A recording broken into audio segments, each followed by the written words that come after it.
What's up, everybody? Hitman BK here, and we are going to jump right in to some new Lords of the Fallen information. There's been a bunch of content released. Vector Life put out a video. There's a lot of new gameplay footage out there. I'm going to pull up IGN's first video that they released to show off some of the things they showed in the Umbral realm, because I really wanted to talk about the systems within this game in the Umbral realm. And I'm also going to link Vector Life's video. Vector Life got to play it early, and he put out a really nice video.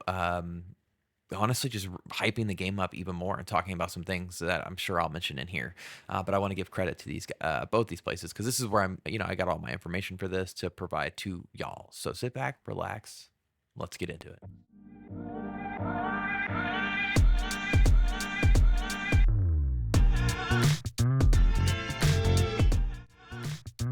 Okay, so right off the bat, I really want to talk about the Umbra Realm in this game. I think the systems for the Umbra Realm are very cool. From what I understand, the way the developers wanted to make this game was to try to figure out a new way to handle that Dark Souls death loop, right? For anyone who hasn't played Dark Souls, if you die, you lose everything you have, and you respawn back at one of your fires, and you have to make it back to your where you died to regain all of your stuff.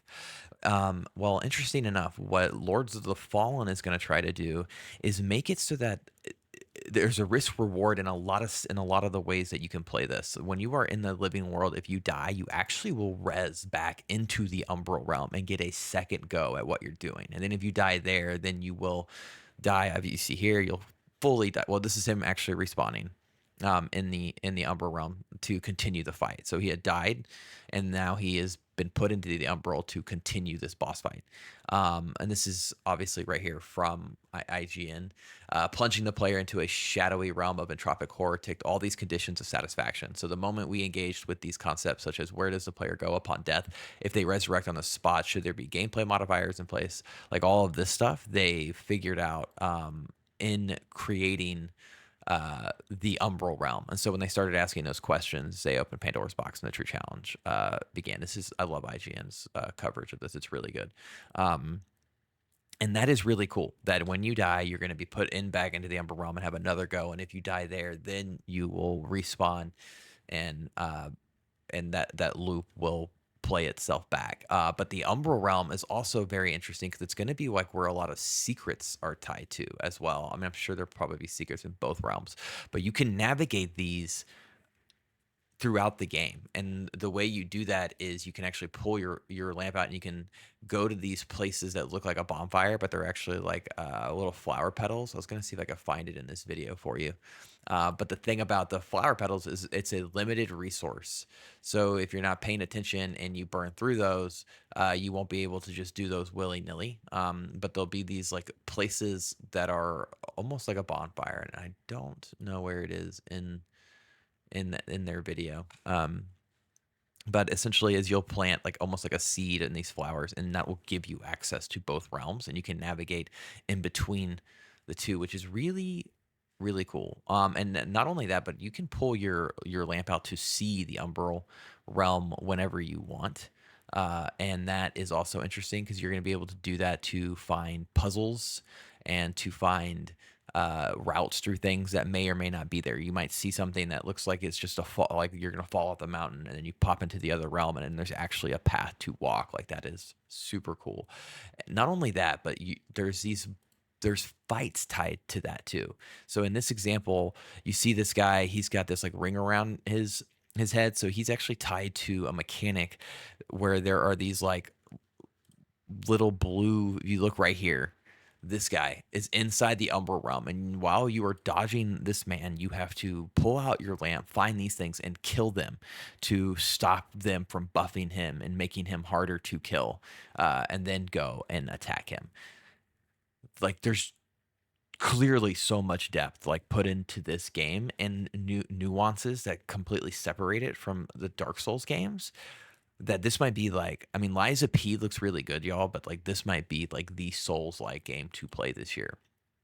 And Fex for Life has played it and said you're looking at over 50 hours of gameplay, which sounds fantastic. Here is the bet I was talking about. So he puts this resource down into it, right? And then he's going to spawn the moths in this little like I don't even know, undead weird thing with no face, and then you can use that to transport yourself into the Umbral realm. And then the Umbral realm is actually going to be really interesting because there's going to be a ton of secrets here.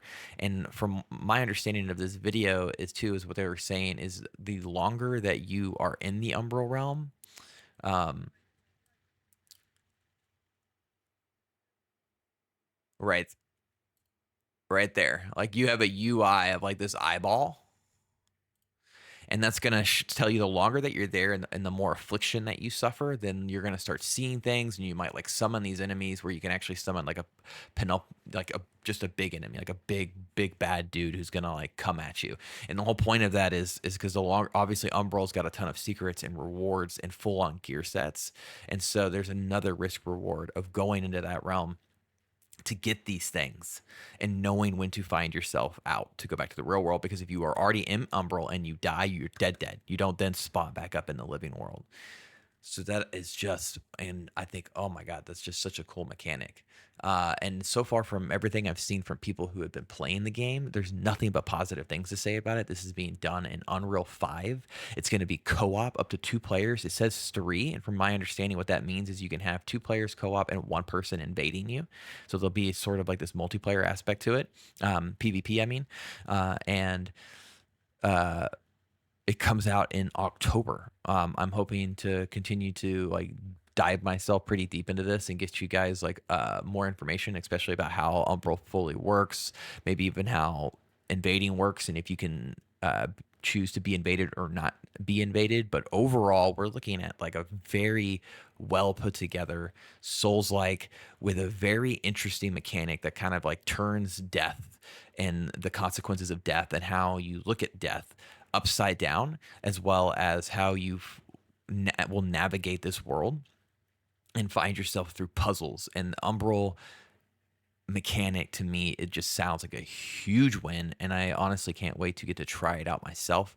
Again, if I'll put this video, which is IGN's first, in the link so y'all can watch it, and I'll put Fextra Life's in there, who talks about how the game's about 50 hours. He thinks it might be a game with some of the best boss fights that have ever been put into a Souls-like game, which sounds huge, and a whole lot more. So obviously, I didn't get to do any of these previews, y'all. I'm clearly new, but I like to cover this stuff for anybody who doesn't know and to provide you the links so you can go and find it yourself and hype up games that I think really deserve a lot of attention. So, Lords of the Fallen. Keep it locked here for if you want to know what's going on and where you can find the information that I'm finding. And don't forget to like and subscribe. Thank you so much and have a wonderful day. Later.